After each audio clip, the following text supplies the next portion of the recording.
Почнуваме со дебатниот дел, како што кажавме, на линија го имаме професорот Анис Ефиданис од Универзитетот за информатички науки и технологии Свети Апостол Павле од Охрид.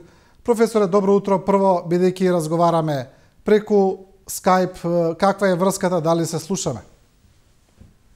Добро утро, добар ден.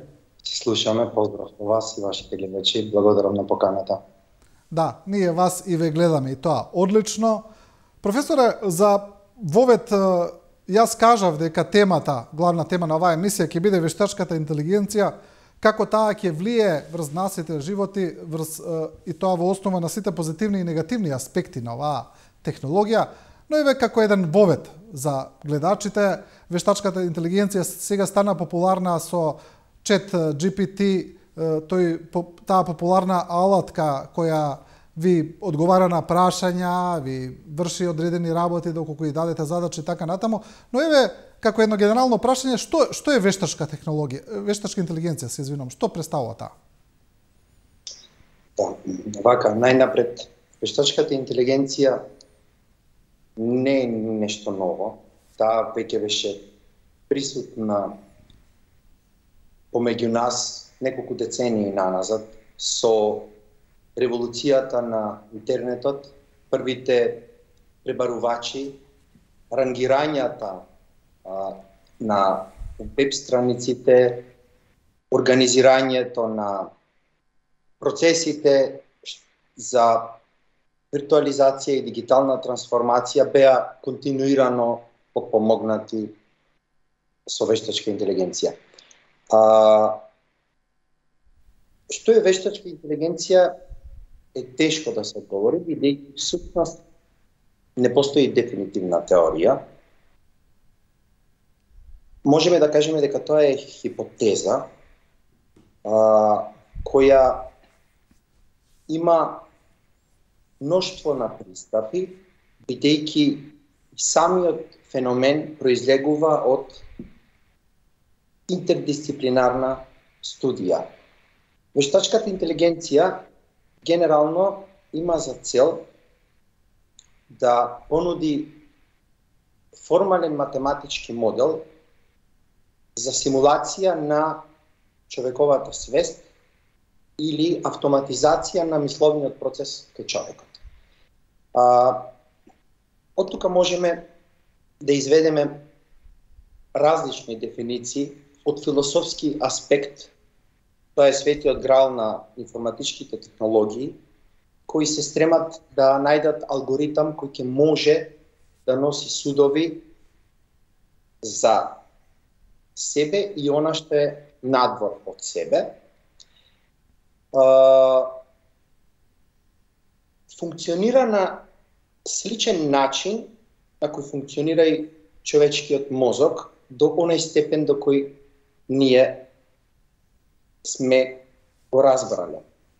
Вештачката интелигенција главно се обидува да го хакира јазикот на човештвото, бидејќи јазикот не е само како говор, туку нашата уметничка експресија, духовна, цивилизацијска, социјална и така натаму, представува на некој начин интерфейс помеѓу нас самите и светот, или доживувањето за светот. Што значи, таа културолошка призма која е артикулирана преку она што се нарекува јазик, вештачката интелигенција успешно ја хакира и има моќ да ја трансформира за добро или за лошо. Како технологија секогаш ќе ги носи со себе двете страни на паричката. Има многу да понуди за добробит општеството, на... Да, професоре, добро, вие кажавте доста работи сега во овој дадовте на широка генерална дефиниција, но таа дефиниција произлегува всушност и доста прашања, доста дилеми се отвараат. Ајде прво да видиме со Chat GPT кој на некој начин ја популаризира вештачката интелигенција кај пошироките маси кај генералната популација. Вие и самиот кажавте дека вештачката интелигенција не е нешто ново, одавна е присутна таа технологија, но сега некако стана модерна, ајде да речеме. Зошто чет GPT толку допре до луѓето? Зошто има толку широка примена, да речеме? ChatGPT е кратка за Generative Pre-trained Transformer. Тука клучни термини. Првото е генеративна вештачка интелигенција. По старите верзии кои ги напоменав претходно, кои можевме да ги користиме по помош на сервисите за електронска комерција, eBay, Amazon, социјалните мрежи главно имплементираат методи на класификација за таргетиран маркетинг и така натаму. Генеративната вештачка интелигенција има можност да го сврти целиот процес обратно, а тоест по пат на генерализација не само да врши категоризирање на нештата и поврзување во виртуелниот свет и метаверзумот генерално, туку за прв пат може да создава содржини на ниво на јазик. Текстуални содржини, графички содржини, аудио содржини, кои е невозможно да се разликуваат од она што е човекова креација. Значи, вештачката интелигенција е експоненцијална технологија, таа е создадена од човекот, но се движи со неконтролиран раст и веќе ја напуштила рамката во која ние сме ја дефинирали. Така што таа сама по себе не е заговор, не постои блупринт, не постојат майлстоунс додека истите не се достигнат, бидејќи и за нас научниците кои работиме применета вештачка интелигенција, на крај таа останува црна затворена кутија. ChatGPT е фасцинантен, бидејќи го потврдува тестот на Тјуринг. Тој е британски кибернетичар и се смета за татко на современата вештачка интелигенција. Некаде половината на минатиот век ќе го дефинира фамозниот Тјурингов тест, а тоа е доколку вие сте во комуникација со одреден ентитет и не знаете дали разговарате со човек или со машина, тоа значи дека машината го положила тестот за вештачка интелигенција. Што значи тука повторно имаме еден холистички пристап каде што има антропологија, психологија и така натаму. Важно е содржината која е генерирана со помош на ChatGPT, кога ние ја читаме, дали и даваме значење еднакво на содржините кои се креирани од страна на човек. И можеме сите да едногласно да одговориме да. И од тука доаѓаат и предизвиците со права на интелектуална собственост, креативност, легислатива, безбедност.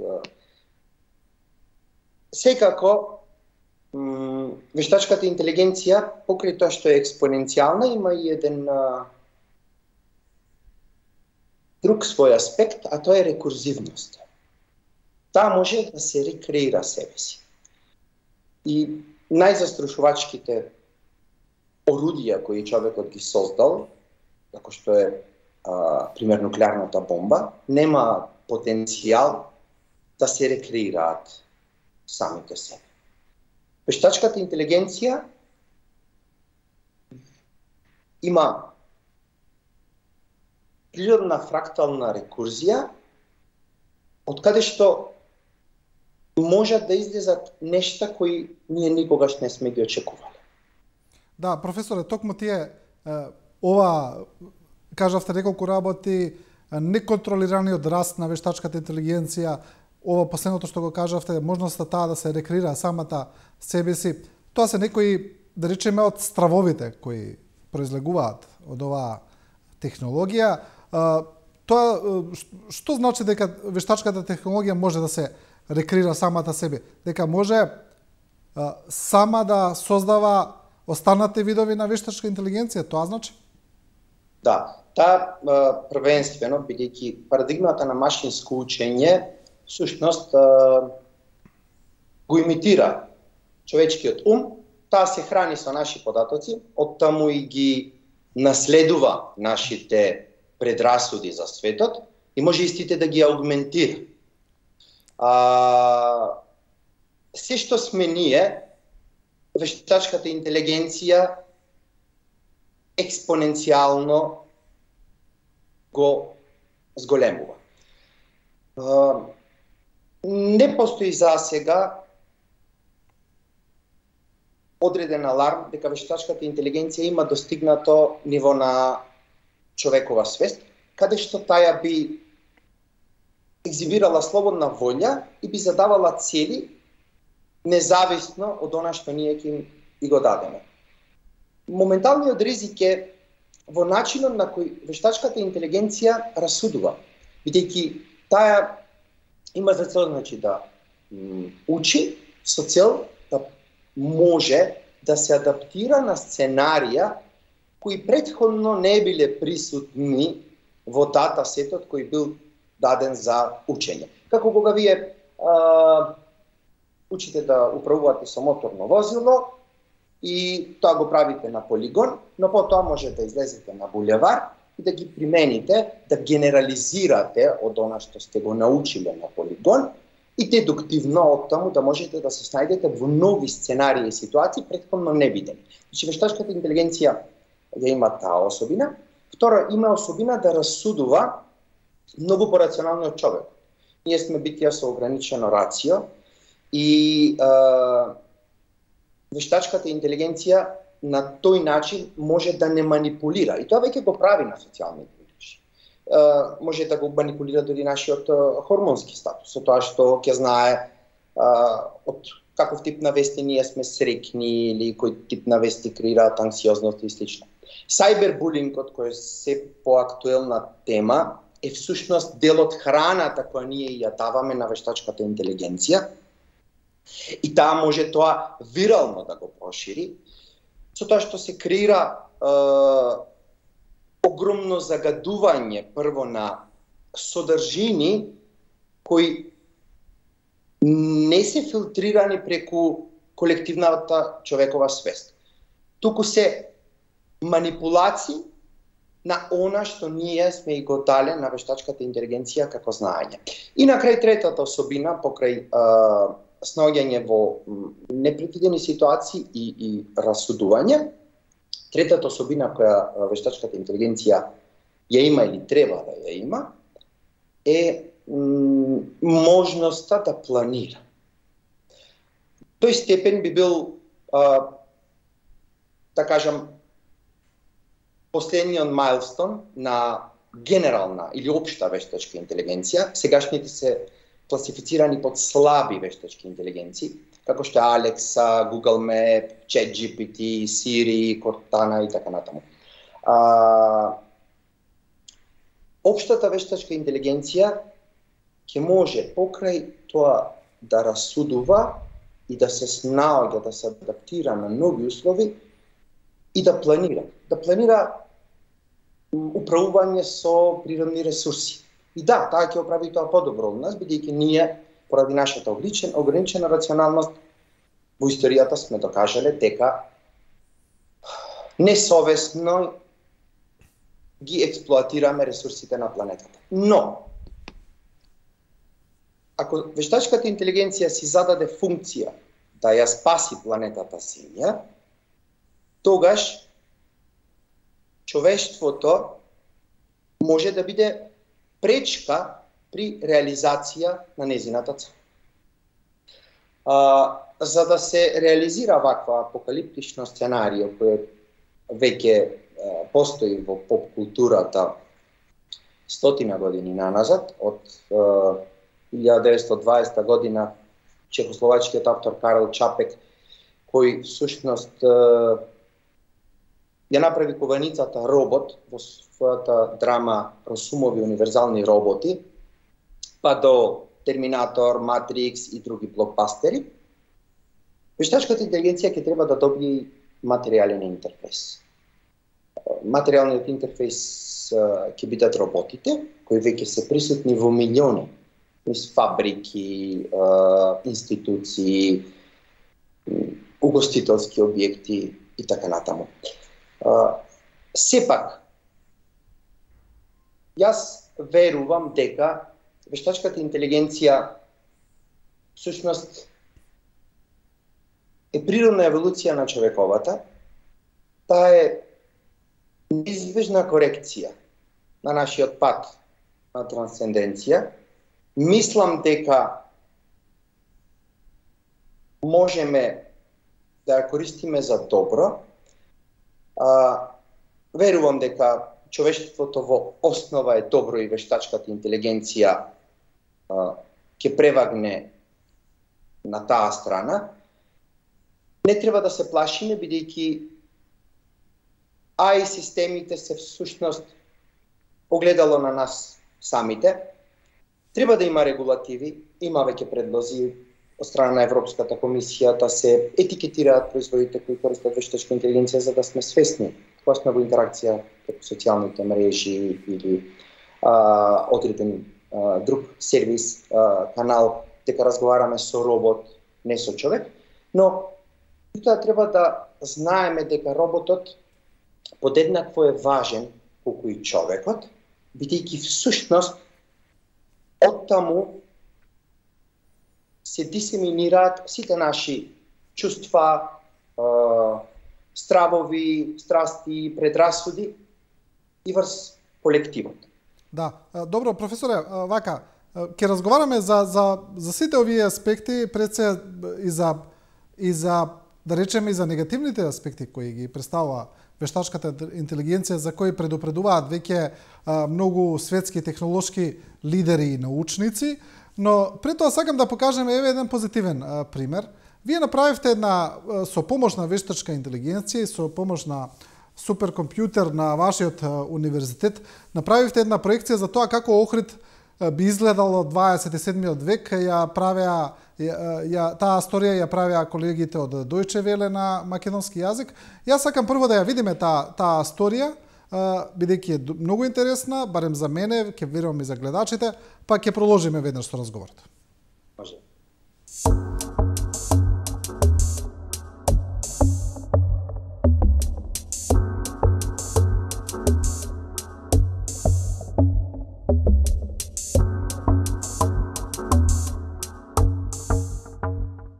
Текстот е првиот аутпут од вештачката интелигенција, која го опишува контекстот, актерите, улогите, заплетот и така натаму. Тоа е, како што напоменав, само по себе хибридна форма на литературно дело, не може се уште да се класифицира во одредена група. Сликите кои се исто така генерирани 100% со помош на вештачка интелигенција, всушност се обид за поглед низ очите на еден андроид или AI во самиот текст Охридски преданија за еднината.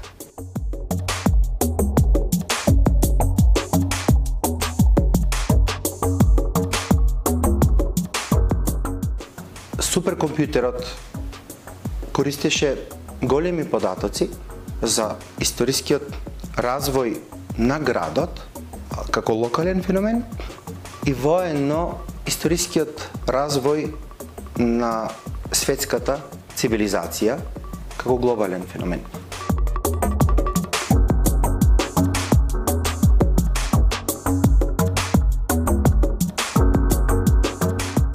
Методологијата која ја користевме, односно парадигмата на вештачка интелигенција, семејството на модели за машинско учење познати како GPT е истата која користи и ChatGPT.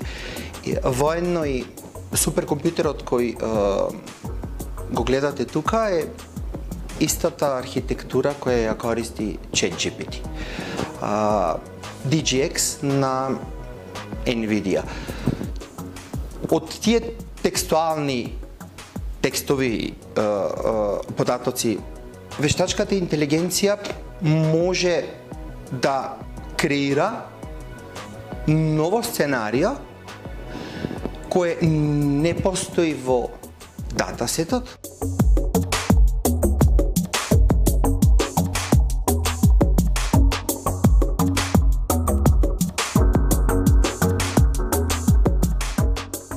Виртуелен Приличев пред се представува првиот екземпляр на дигиталната хуманост.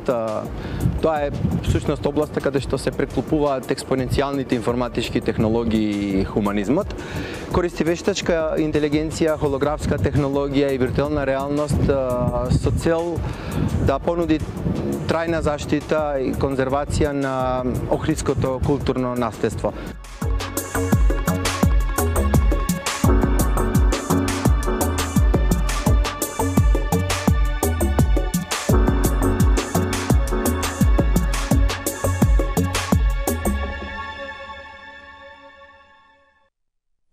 Да, ова беше прилогот на колегите од Deutsche Welle. Професоре, овој пример ми беше важен да го видат гледачите, бидејќи зборуваме цело време теоретски, објаснуваме како делува и еве еден пример што всушност значи вештачка интелигенција кога вие сте ја направиле оваа проекција. Сега, илустративно, да ова требало да го направат луѓе, ќе требало еден тим да истражува, претпоставам подолго време, па да направат понатаму проект, проекција и така натаму, а сето ова го направи компјутерот сам. Ова го отвара едно од главните прашања во однос на вештачката интелигенција, дали тоа ќе ги изгуби работните места на луѓето, дали ќе замени многу работни места, бидејќи повеќе од известно е дека тоа ќе биде така, само прашање е колку.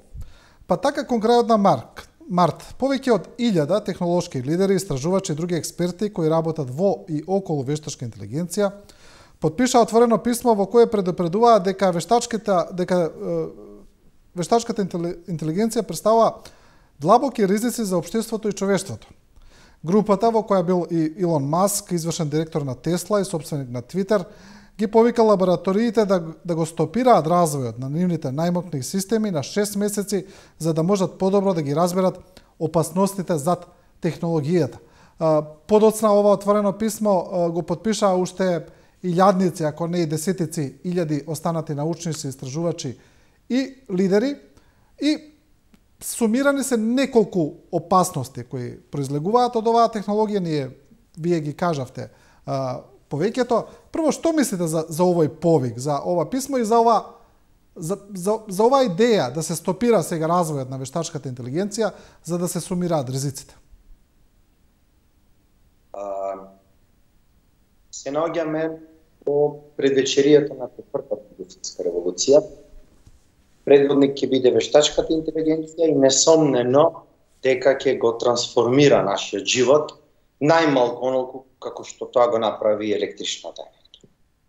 Да не заборавиме, парна машина, електрична енергија, дигитализација, секогаш имало отпор, секогаш секоја револуција била пропратена со бунтови, со стравови.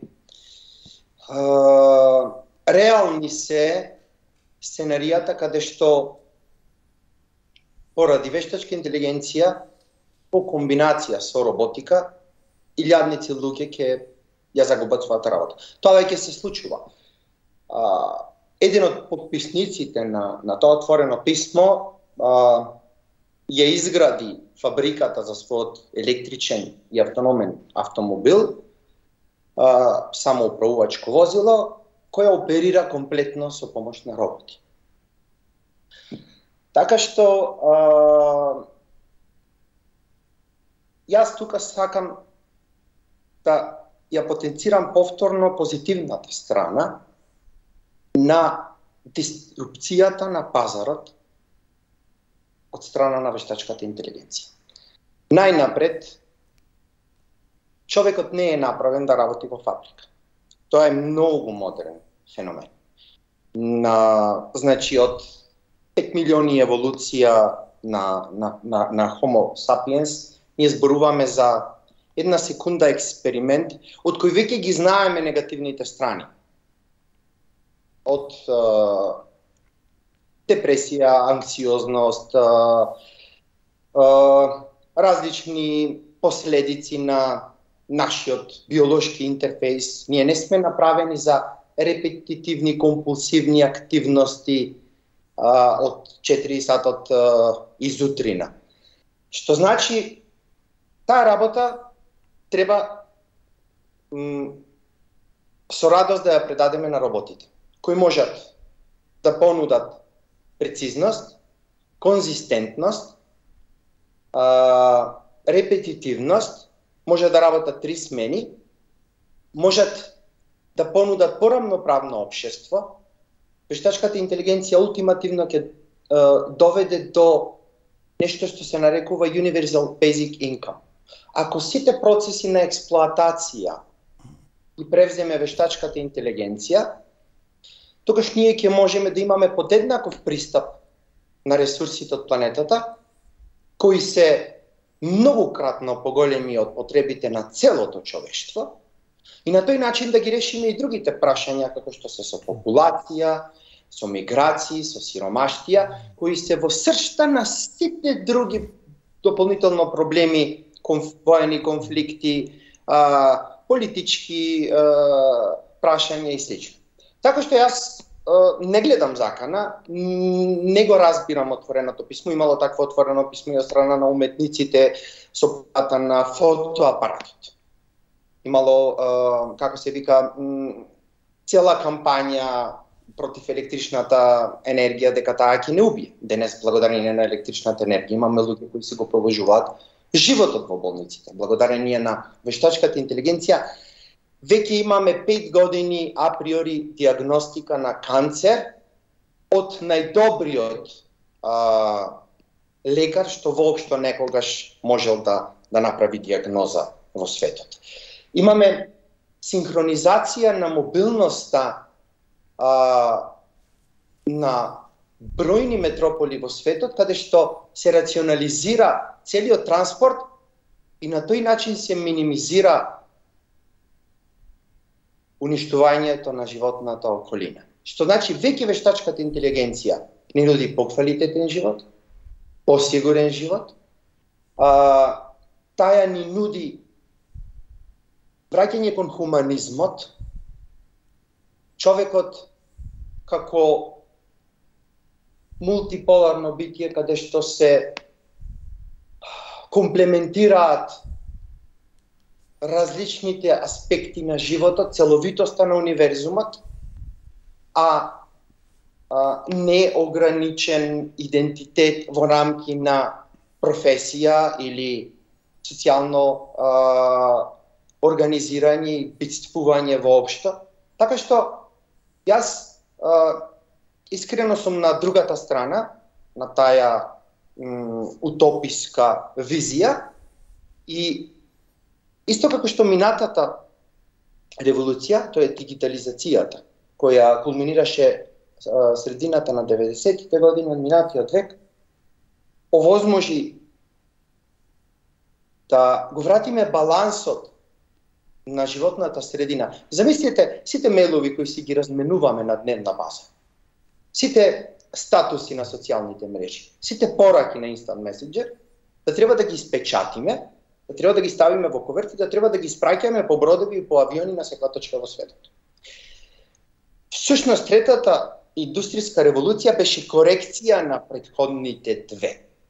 Четвртата сама по себе всушност треба да ги разреши проблемите кои ние сме ги креирале. Јас мислам дека таа произлегува од човекот не случајно како реакција на колективната свест, и верувам дека исходот ќе биде позитивен за човекот. Она што можеме ние да го сметаме за негативно е тоа што ќе биде последна револуција на човекот, бидејќи во постхуманистичка ера нема да може да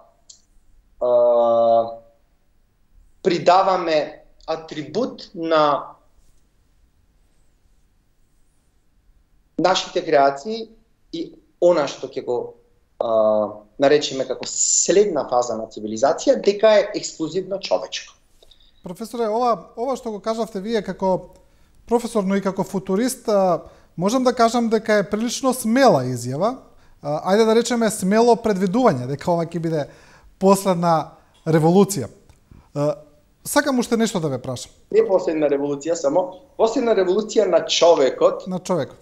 Со својот сегашен идентитет.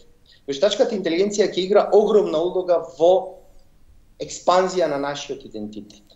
Таа веќе ни овозможува ние да се огледаме во рамки на целото човештво, бидејќи во незе е енкапсулирана колективната свест.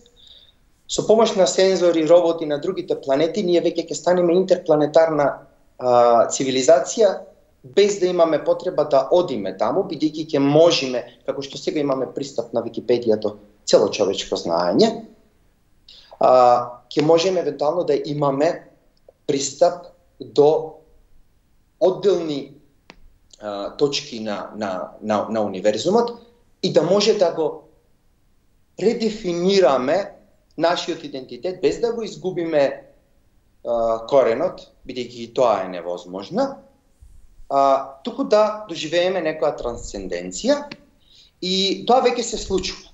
Свесно или несвесно, сите сме инволвирани во тој процес. Да. Добро, ова е веќе прилично по-прецизно, по-детално објаснување. Професоре, кога зборувате за предностите на вештачката интелигенција, јас апсолутно со вас се согласувам со една работа, тоа дека процесот е незапирлив, дека тоа е едносмерен процес, дека нема да има реверзибилен процес тука, дека развојот на вештачката интелигенција само ќе оди напред, тоа е невозможно веќе ни да се сопре. Прашање е дали еве овие повици на некои научници можеби да го забават развојот на вештачката интелигенција, но еве и вие се сомневате и јас се сомневам во тоа дали е тоа воопшто можно. Сакам за крај уште еднаш да ве прашам во поглед на овие, да речеме, ризици. Тие се дефинирани во неколку кластери, да речеме, еден е ризик од дезинформации, дека вештачката интелигенција може да создаде серија на дезинформации пред се на социјалните мрежи, на интернетот, понатаму. Ова што го кажавме за ризикот од губење на работни места и па се до оние апокалиптични сценарија за кои вие зборувавте, за тоа дека може на крајот да го уништи човештвото, како во Терминатор, да речеме. Иако и голем дел од научниците се согласуваат дека тоа е малку пренадуено тврдење, дека малку излегува од оквирите на реалноста сега за сега барем. Јас сакам друго да ве прашам во поглед на она што најмногу ги интересира сите, тоа е губењето на работните места. Еве вие кажавте позитивната страна, дека ќе го смени човекот за некои работи, за некои работни места за кои човекот не е ни предвиден да ги прави, тоа е окей. Ќе ни помогне, ќе ни асистира во многу насоки. Исто така, но јас сакам да ве прашам друго, еве и со социјалните мрежи, и со интернетот. Дали тоа како човештво ќе не направи додатно мрзливи? Бидејќи ќе се потпреме исклучиво сите наши потреби, сите наши задачи ќе ги предадеме на технологијата. Дали ќе станеме мрзливи луѓе кои нема ништо да работат на крајот и се за нив ќе работат компјутерите и роботите? Дефинитивно ќе има промена на шемите на однесување кај човекот и веќе има. Зависноста од социјалните медиуми е производ на она што вие го кажавте, тоа е мрзливоста, бидејќи луѓето секогаш го избираат пократкиот пат до она што е во невронауката познато допамин и ја губат мотивацијата за самореализација, професионална, индивидуална, за учење, истражување, запознавање нови луѓе, нови светови, кога можат да скролаат на TikTok, на Instagram, да се допишуваат со фиктивни или манипулирани персоналитети. Вештачката интелигенција игра тука улога. Прво знаеме за бројни филтри кои со помош на вештачка интелигенција ги манипулираат лицата на луѓето. Но луѓето избираат да ги манипулираат своите особини за да се представуваат во да се имперсонираат во нешто што тие го сметаат за идеал. И таа го правеле цивилизациите наназад од Африка до Јужна Америка, Европа, Азија, ги манипулирале особините и на своето тело за да можат да се имперсонираат во некој идеал, дали тоа е висина, боја на кожа и слично.